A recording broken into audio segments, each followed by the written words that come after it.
Now start. Mr. Deputy Chairman, sir, I am glad to the honorable members who participated in the budget debate and lent general support to my budget proposals. I am all the more grateful to the honorable members who took a critical attitude on the budget because I do realize we are faced with a complex and very difficult situation. There are no straight answers to many of the questions. There are no simple solutions. Therefore, I do realize that there would be alternative approaches to this situation, and therefore when honorable members made points which were not in conformity with the budget, it is not as if they had no relevance at all or no validity at all. But I can assure the honorable members that it is not just without any discussion whatsoever or detailed study whatsoever that I have formulated the budget. I have had as much wide discussion as possible, very detailed examination of the various problems, and on that basis I have made judgment and formulated the budget. I do not claim infallibility with regard to my judgment. Therefore, particularly in a situation of this sort, the other points of view are more important than the points of view which are in conformity with the budget.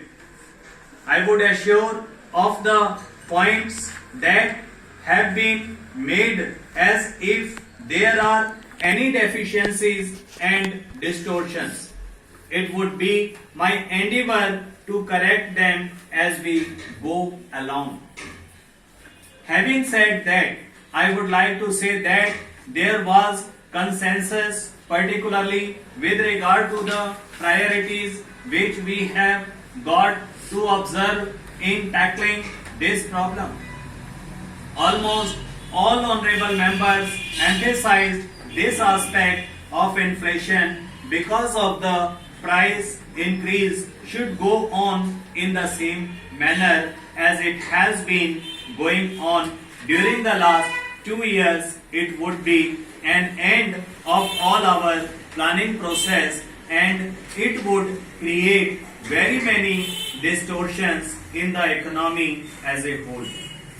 Because it is in the inflationary situation that the income distribution also gets distorted. Therefore, the government attaches great importance to the tackling of the inflationary situation. And naturally, the inflationary situation, first of all, should be tackled on the basis of financial discipline. That financial discipline has to be observed in 3 sectors, if I may say so. One is public spending or public consumption, where the central government, the state governments, and the various institutions which are attached to these governments are concerned.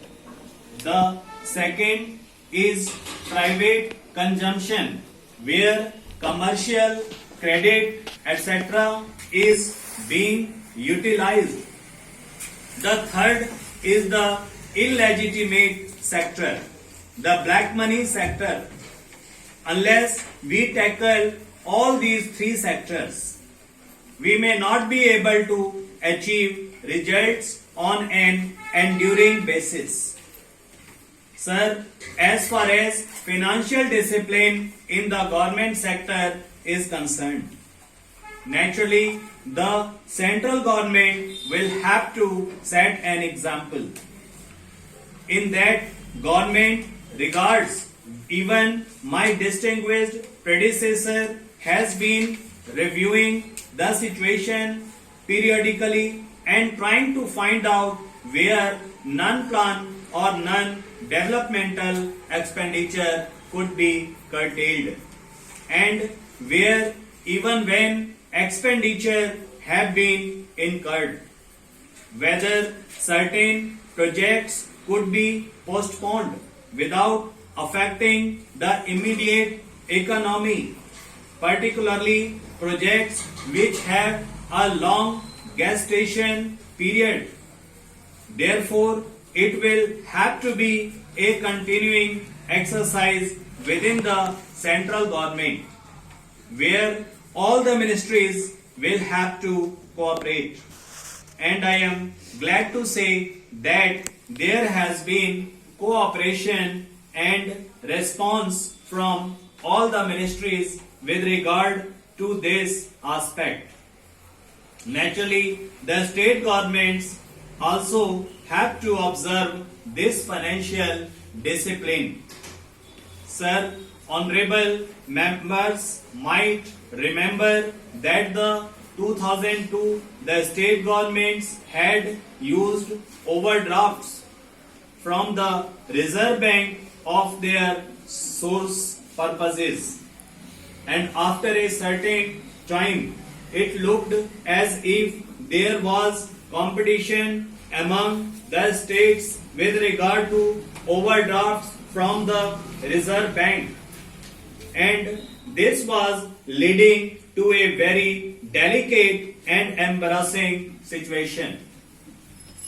It was towards the end of 2001 when I was in the planning ministry that we took up this question, and in consultation with the state governments we came to a decision that these overdrafts should not be permitted and no state government should be allowed to run overdrafts for the purpose of realizing and increasing their resources. So various guidelines were laid down for the purpose that if the overdraft continues for more than a week, then notice would be given and even payments would be stopped and so on. Fortunately, it had a good effect, and I am glad to say that as far as the question of overdraft is concerned, more or less the discipline is being observed by the various state governments, even though there are certain hard cases. In discussion with them and in discussion with the Reserve Bank, we have taken various measures with regard to these. One or two states to tide over the situation. Then came from 2001-2 onwards these drought relief and flood relief works. Large sums have been spent on these drought relief and flood relief works.